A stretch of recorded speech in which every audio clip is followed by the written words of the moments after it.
जय हिंद, नमस्कार। मिड सरल पर आपका बहुत बहुत स्वागत है। देखिए, फिजिक्स में हम लोग चैप्टर 1 स्टार्ट किए थे, जिसमें से 2 क्लास आप लोगों को दे दिए गए हैं। एक में सिलेबस बताया गया था और एक में पूरा चैप्टर 1 का बेसिक बताया था। आज हम लोग पढ़ेंगे कूलाम का नियम। आज की वीडियो बहुत ही इंपॉर्टेंट होने वाली है, तो बिना स्किप किए शुरुआत से लेकर लास्ट तक ज़रूर देखना, क्योंकि कूलाम का नियम बोर्ड एग्जाम के लिए बहुत ही इंपॉर्टेंट क्वेश्चन है, आया हुआ क्वेश्चन है। साथ में अभी 2024 में कूलाम के नियम से क्वेश्चन भी आया था, कूलाम के नियम की कोई 2 सीमाओं को लिखिए करके। ठीक, तो वीडियो को बिना स्किप किए शुरुआत से लेकर लास्ट तक ज़रूर वॉच करना। कॉपी पेन उठा लो, हेडिंग करो कूलाम का नियम। कूलाम का नियम। देखो, इसके लिए सबसे पहले हम छोटा सा डायग्राम बना लेंगे।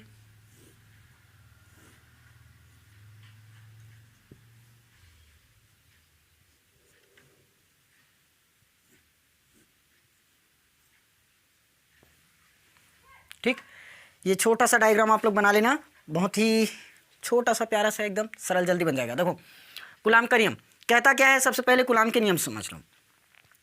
2 स्थिर बिंदु आवेशों के मध्य लगने वाला बल, ये हमारा जो आवेश है ये क्या है, स्थिर है। इसके मध्य क्या लगेगा, एक बल लगेगा। वो बल दोनों आवेशों के गुणनफल के अनुक्रमानुपाती होगा और दूरी के वर्ग के व्युत्क्रमानुपाती होगा। ठीक, यहाँ पर मैं लिख देता हूँ, देखो समझना। 2 स्थिर बिंदु आवेशों के मध्य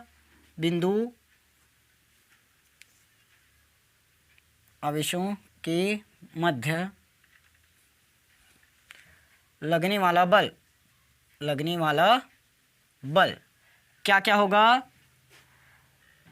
आवेशों के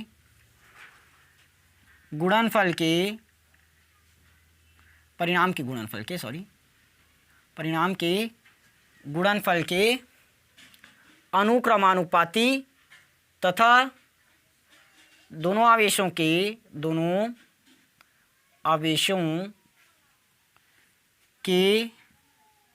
बीच की दूरी के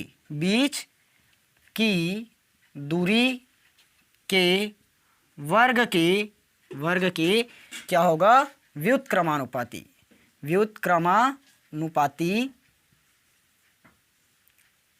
होता है।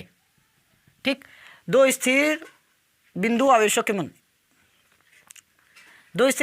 के मध्य लगने वाला बल आवेशों के परिमाण के गुणनफल के अनुक्रमानुपाती तथा दोनों आवेशों के बीच की दूरी के वर्ग के व्युत्क्रमानुपाती होता है।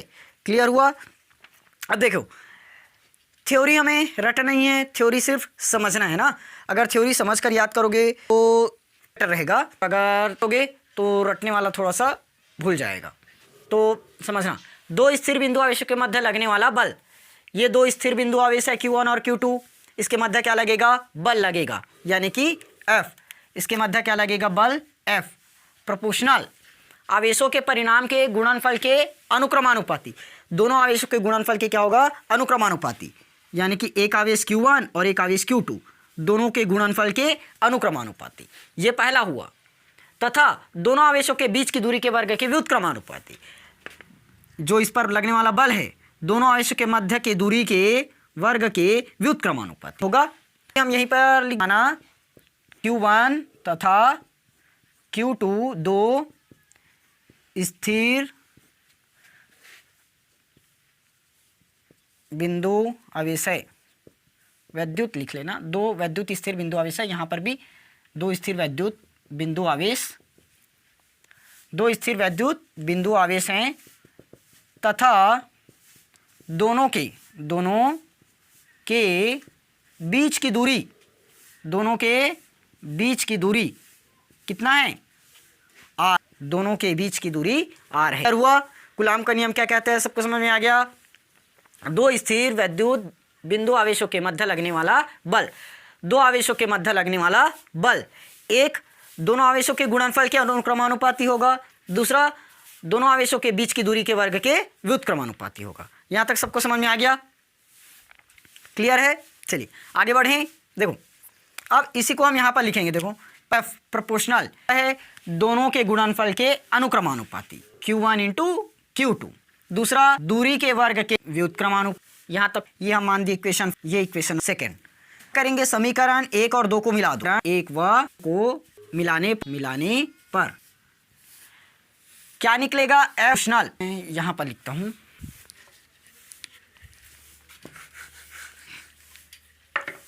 ध्यान समझना क्या होगा, F proportional Q1 into Q2 divided by are का square, Q1 into Q2 divided by are का स्क्वायर। तो F इज इक्वल टू हम लगा देंगे नियतांक के, ये बन जाएगा Q1 Q2 अपॉन में आर का स्क्वायर। तो K बराबर होता है नियतांक का मान 1 अपॉन 4 पाई एप्सिलॉन नॉट, ठीक, 1 अपॉन 4 पाई एप्सिलॉन नॉट। तो क्या होगा, F is equal to 1 upon 4 pi epsilon naught Q1 Q2 और अपॉन में आर का स्क्वायर, ठीक। ये निकल गया हमारा कूलाम का नियम। क्लियर है, कूलाम का नियम अब निकाल लोगे, समझ में आ गया, यहां तक क्लियर हुआ। देखो इतना तक समझ में आ गया, दोनों समीकरण को हमने मिला दिया, F proportional Q1 Q2 divided by R square बना, K का मान होता है, अच्छा इसको इस तरह से दर्शा देना ना, SI पद्धति में K बराबर होता है 1 अपॉन 4 पाई एप्सिलॉन नॉट, यहाँ पर हमने मान रख दिया। अब 1 अपॉन 4 पाई एप्सिलॉन नॉट का मान होता है 9 इंटू 10 की पावर 9, 9 इंटू 10 की पावर 9। तो यहाँ पर हम इंटू 10 की पावर Q1 Q2 और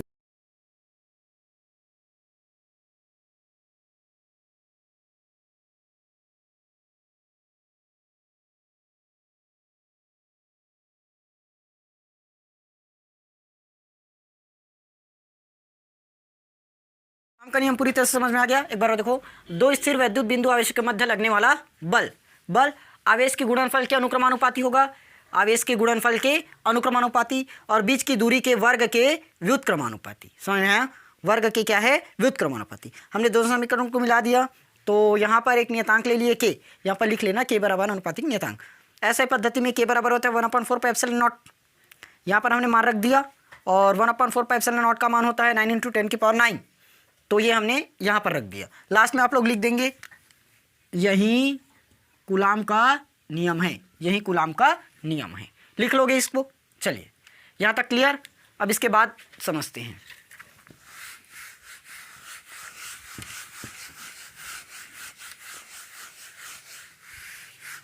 अब कूलाम के नियम से हम एकांक आवेश की परिभाषा बनाएंगे। एकांक आवेश, हेडिंग कर लेना, एकांक आवेश, एकांक आवेश। ये क्वेश्चन भी आया हुआ क्वेश्चन है बोर्ड एग्जाम में, और छत्तीसगढ़ बोर्ड में तो कई बार आया है, ठीक। एकांक आवेश, देखो अब एकांक आवेश क्या होगा उसको समझते हैं। F बराबर अपन जानते हैं 9 इंटू 10 की power 9 Q1 Q2 divided by are का स्क्वायर है, इतना। तो अगर मैं F का मान, यदि F बराबर हो जाए मेरा 9 इंटू 10 की पावर 9 न्यूटन, अच्छा हाँ यहाँ पर बल है तो मात्रक तो लगाना भूल ही गए, न्यूटन आएगा, ठीक। और Q1 बराबर Q2 बराबर हम मान लेते हैं 1 कूलाम, क्योंकि आवेश का मात्रक बताया था कूलाम। R बराबर हम मान लेते हैं 1 मीटर, R बराबर क्या हो जाएगा 1 मीटर। यदि इतना वैल्यू है तो F की जगह क्या आ जाएगा 9 इंटू 10 की पावर 9, इधर अपने को पहले से दिया है 9 इंटू 10 की पावर 9, इसका हो जाएगा हमारा Q1 इंटू Q2, ये हो गया 1 और ये हो गया 1। अरे 1 मिनट, सब कट गया, इसको ऐसे करो Q1 Q2 बराबर में Q मानो, नहीं तो ऐसे में तो सब कट जाएगा। तो Q1 और Q2 क्लियर, और नीचे में आ गया 1। तो यहाँ से थोड़ा सा ध्यान देंगे, 9 इंटू 10 की पावर 9 से 9 इंटू 10 की पावर 9 कटेगा, तो क्या बचा 1 बराबर Q का स्क्वायर। तो Q बराबर हमारा आ जाएगा प्लस माइनस का 1 आएगा हमारा, प्लस माइनस 1। तो अब हमें थ्योरी लिखनी पड़ेगी, क्या लिखना पड़ेगा, थ्योरी। उसको कैसे लिखेंगे, यहाँ से लिख दोगे आप लोग, अतः यदि समान परिमाण, क्योंकि समान परिमाण था, दो सजातीय आवेश वायु में क्या हो, एक दूसरे से 1 मीटर की दूरी पर क्या है, स्थित है तथा 9 × 10⁹ न्यूटन 9 × 10 न्यूटन के बल से क्या प्रतिकर्षित करे तो प्राप्त आवेश क्या होगा, एकांक आवेश कहलाता है।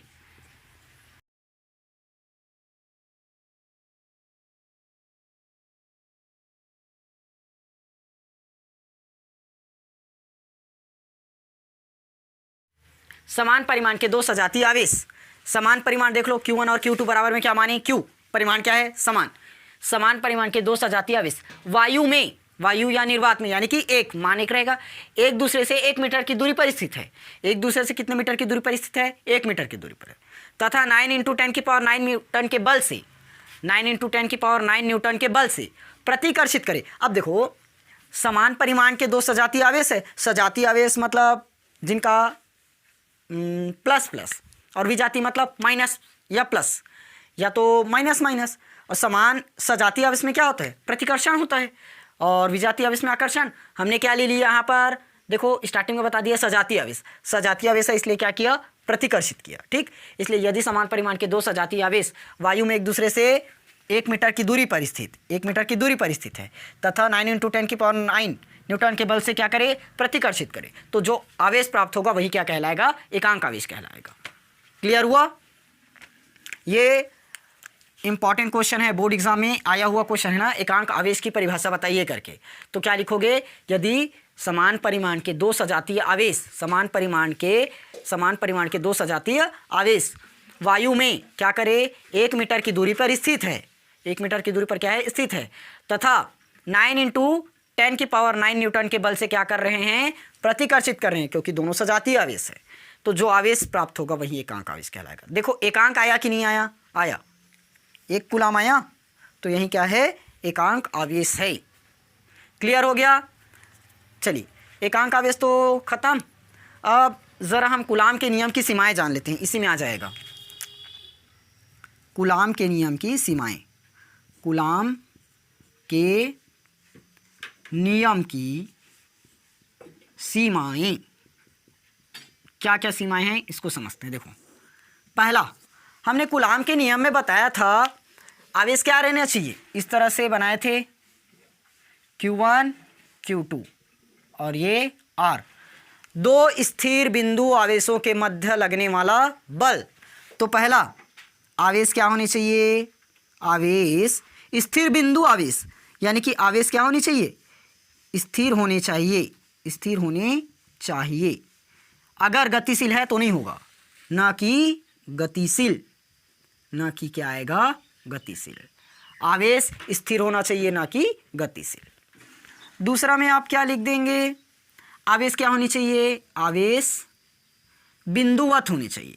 क्या होनी चाहिए, बिंदुवत होनी चाहिए, आवेश बिंदुवत ही रहना चाहिए। इसको पहले ही बता दिया गया था, इसलिए कूलाम के नियम में शुरुआत में बताया गया था आवेश क्या रहना चाहिए, स्थिर रहना चाहिए और आवेश बिंदुवत होने चाहिए, क्योंकि थ्योरी हमने यही लिखा है, दो स्थिर बिंदु आवेशों के मध्य लगने वाला बल स्थिर बिंदु रहना चाहिए, यानी कि आवेश स्थिर भी रहना चाहिए और आवेश बिंदुवत भी रहना चाहिए। तीसरा, ये अधिक दूरी के लिए संभव नहीं है।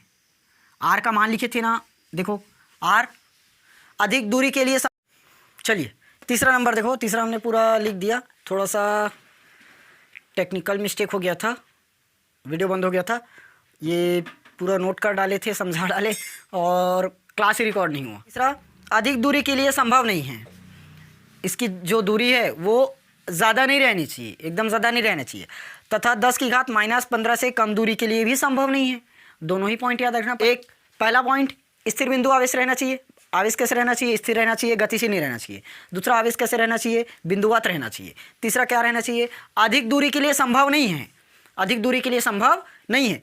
और 10 की घात -15 से कम दूरी के लिए भी संभव नहीं है। अधिक दूरी के लिए संभव नहीं है और 10 की घात -15 से कम दूरी के लिए भी संभव नहीं है। बस समझ में आ गया? ये था हमारा आज का पूरा कूलाम के नियम का टॉपिक। मोस्ट इंपॉर्टेंट टॉपिक है। कूलाम का नियम क्या है इसे समझाइए करके भी क्वेश्चन आता है। एकांक आवेश किसे कहते हैं इस पर भी क्वेश्चन आता है। और कूलाम के नियम की सीमाएं लिखिए, इस पर भी क्वेश्चन आता है। आज का क्लास आप लोगों को बहुत ही अच्छे तरीके से समझ में आया होगा। लास्ट तरफ थोड़ा सा मिस्टेक हो गया, हमारे मोबाइल ने थोड़ा सा धोखा दे दिया, कैमरे ने। अब हम कल पढ़ेंगे इसके बाद का टॉपिक। अगर वीडियो अच्छी लगी हो तो वीडियो को लाइक करना और वीडियो को शेयर ज़रूर करना। चैनल पर नए हो तो चैनल को सब्सक्राइब कर लेना। फिजिक्स की और मैथ्स की क्लास अब आप लोगों को डेली रेगुलर बेसिस पर देखने को मिलेंगी। ठीक, चलिए मिलेंगे हम लोग कल इसके बाद वाले टॉपिक पर। तब तक आप लोग इस क्वेश्चन की प्रैक्टिस करके रखिए।